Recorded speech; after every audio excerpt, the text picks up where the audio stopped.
Bonjour à tous et bienvenue sur la chaîne de Au Bonheur du Cœur. Ici, nous parlerons de développement personnel, de spiritualité, de médiumnité et de tout ce qui a trait aux expériences et au chemin de la vie.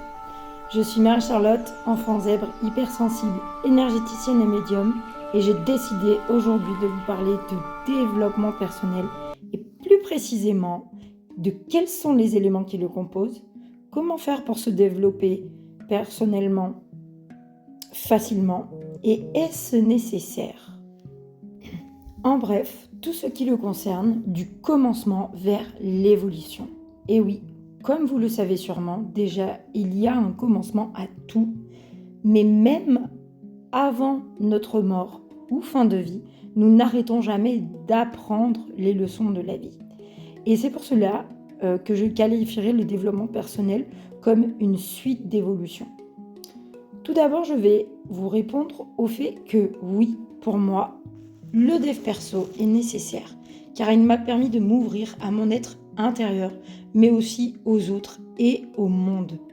Nous ne sommes pas tous au même niveau d'ouverture de conscience, mais sachez que tout le monde y a le droit.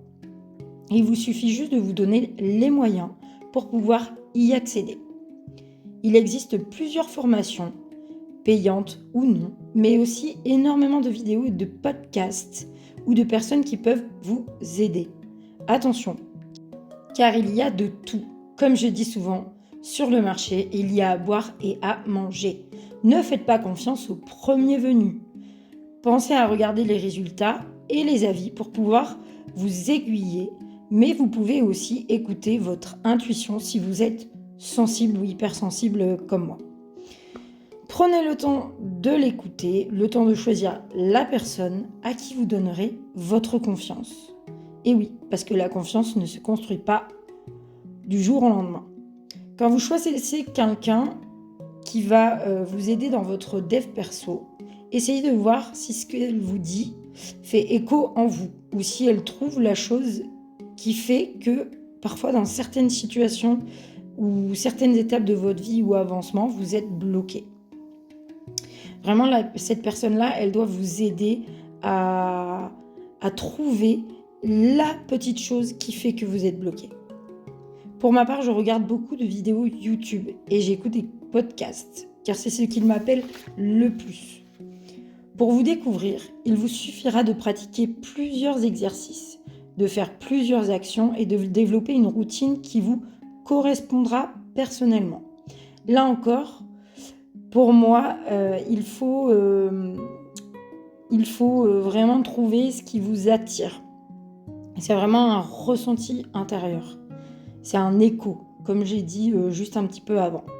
Personnellement, j'ai mis en place une routine. Je fais des choses qui me plaisent de manière à ce que ça ne soit pas une corvée ou une obligation. Je fais du yoga, des randonnées, je monte mes chevaux et je médite. Mais ce qu'il ne faut pas perdre de vue, c'est que le développement personnel, c'est de miser avant tout sur soi pour atteindre ses objectifs de vie et ses objectifs professionnels. C'est mettre en adéquation tous ses besoins pour atteindre ce que l'on souhaite, comme l'épanouissement personnel, et surtout, ça va nous permettre d'atteindre la personne que l'on est réellement au plus profond de soi. Alors, n'attendez plus. Pour ceux à qui ce podcast fait écho en eux, ouvrez la porte. Ouvrez cette porte qui vous mènera vers votre développement personnel. En tout cas, j'espère que ce podcast vous aura plu. N'attendez pas pour liker celui-ci, vous abonner et me laisser un commentaire. Je serai présente si vous avez des questions.